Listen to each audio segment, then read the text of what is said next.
सबसे पहले मैं डॉक्टर कमल जिंदल और doctor Rupali Jindal we welcome all the press colleagues of Sirsa district. आपका बहुत बहुत धन्यवाद कि आप लोगों ने टाइम निकाला।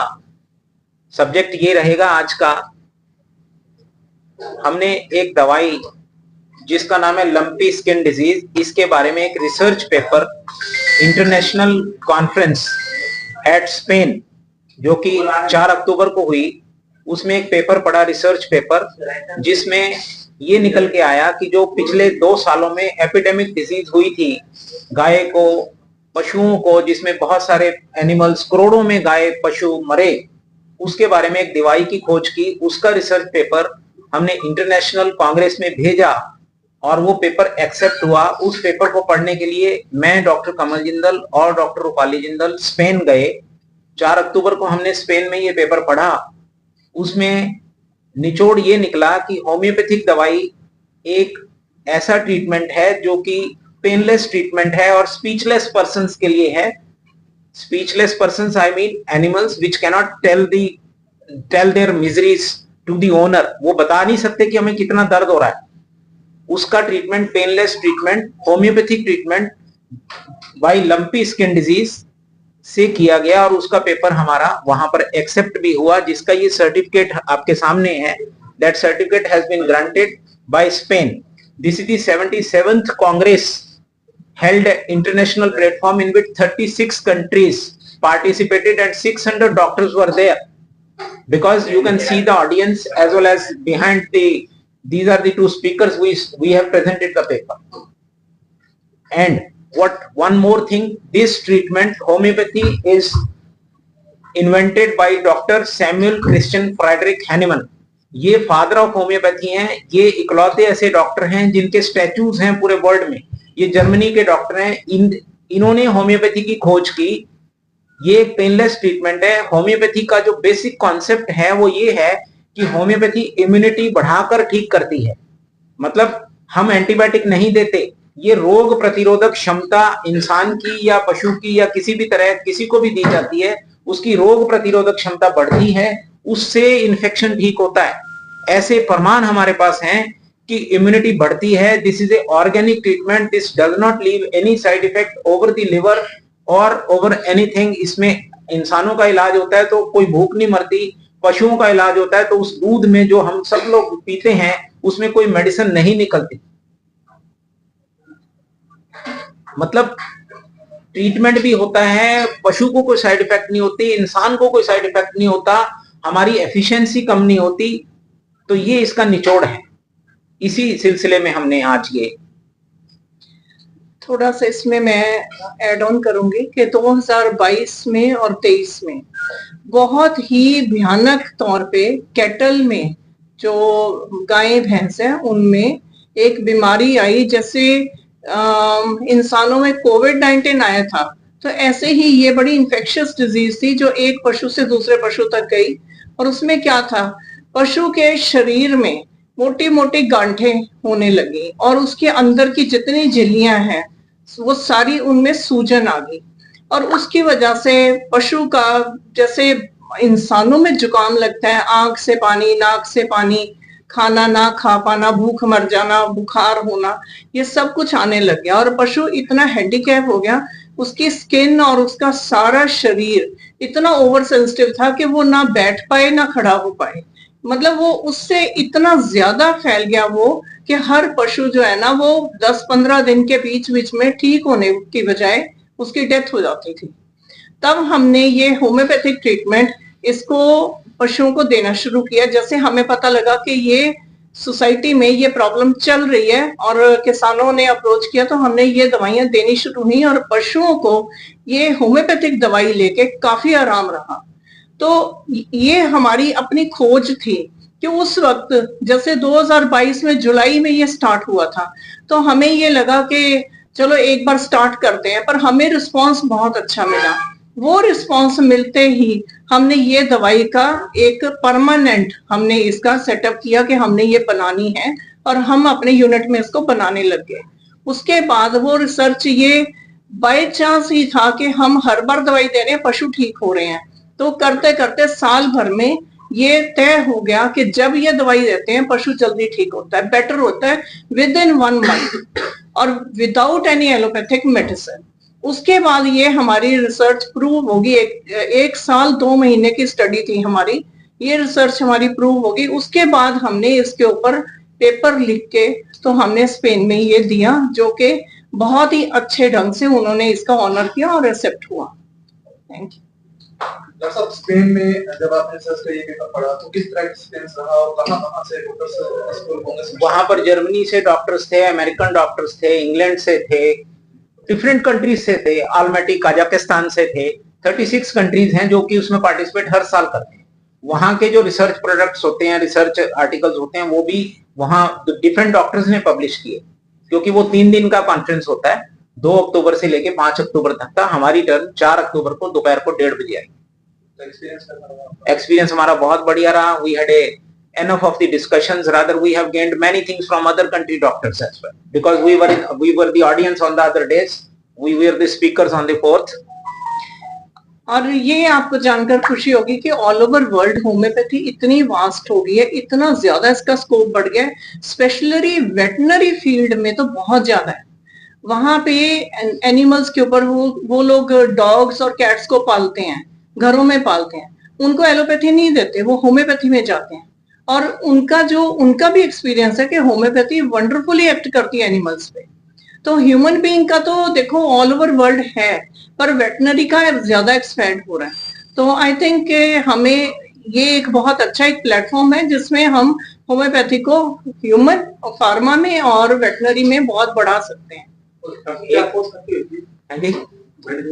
ये कॉस्ट इसकी है जी 450 रुपए। ये इसमें 3 शीशियां हैं। ये पूरा ट्रीटमेंट है 21 दिन का। टोटल ये 30 ml की 3 शीशियां। और एक और बात मैं कहना चाहता हूं कि लास्ट ईयर हमने इसकी production, we could not meet out the demand. हमारी ये मेडिसिन पूरे गुजरात, राजस्थान, पंजाब और हरियाणा में बिकी with wonderful results. You can ask anybody, any veterinary doctor will tell you that हाईवेट की lumpy skin disease, this name हमारी यूनिट सिरसा में, इंडस्ट्रियल एरिया में।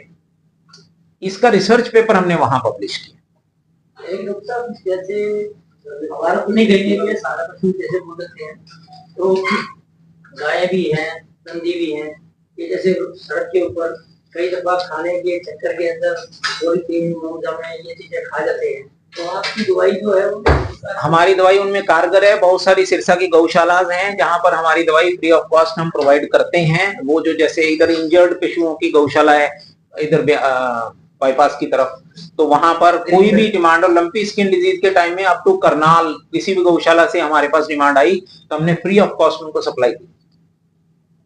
डॉक्टर साहब, बहुत से पशुपालक है, अगर वो जानना चाहते हैं कि इस जो लंपी डिजीज है इसके कारण क्या होते हैं? लंपी डिजीज का, हाँ जी, इसका लंपी डिजीज का मेन कारण वायरस है। ये लंपी डिजीज LSV वायरस कहा जाता है। तो ये जैसे मैंने पहले भी कहा, ह्यूमन बीइंग्स में कोविड-19 आया था, वो भी वायरल डिजीज थी। तो वो जो पहले साल आया बहुत ही भयानक था। ऐसे ही LST जो है, LSTV वायरस आता है, वो इसको मतलब कॉजेटिव एजेंट है। और पहले साल इतनी ज्यादा ये इसकी भयानकता थी कि हर पशु मर रहा था।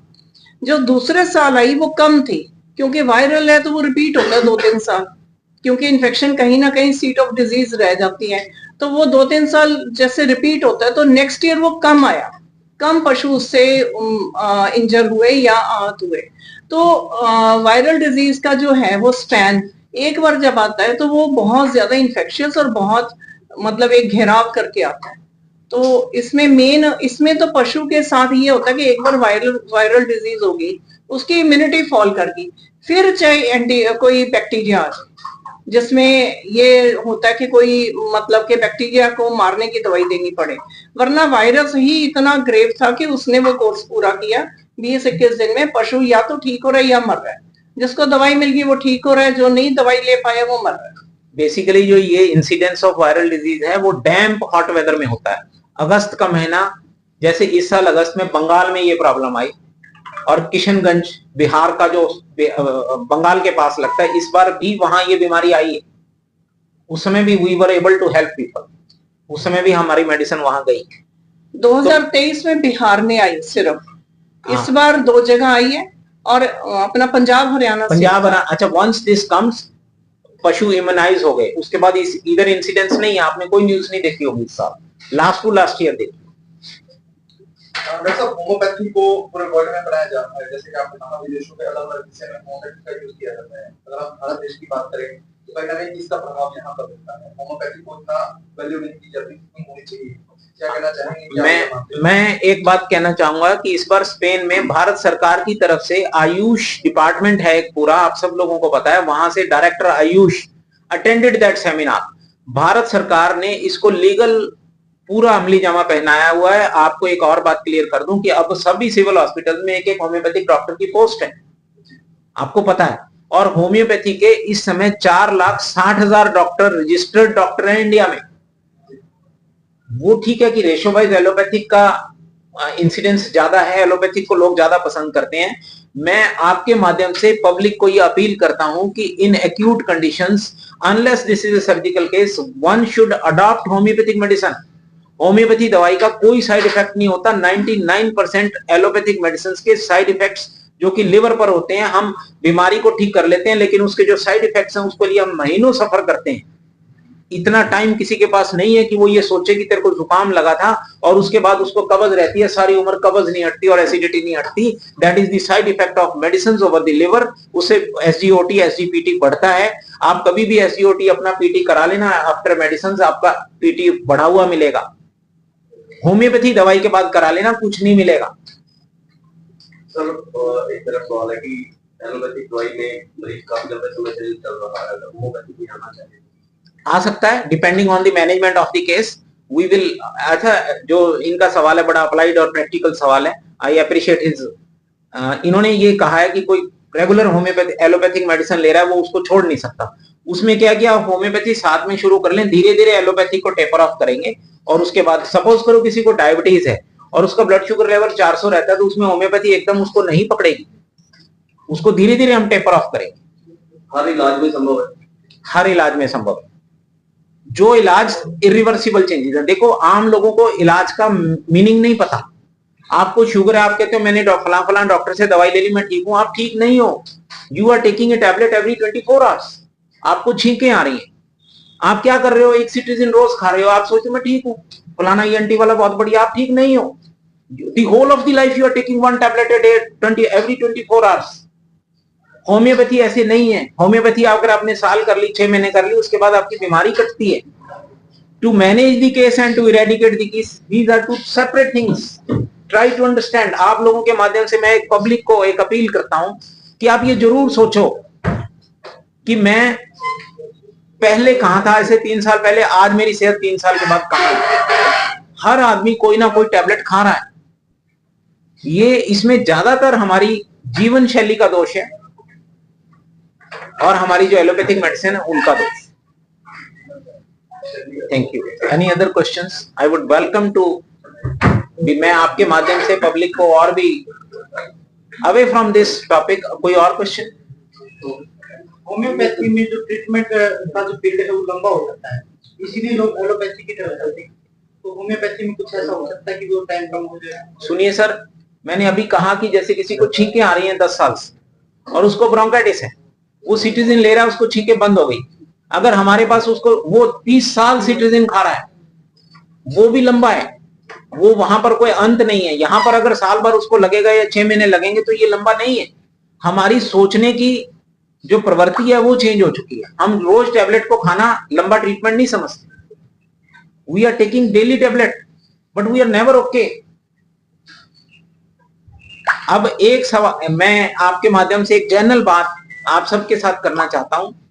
अगर आप लोग own your body, I have read a book own your body, आप सब लोग अपनी जीवन शैली में एक सुधार कर लें कि रात का खाना शाम को 7 बजे के बाद ना खाएं।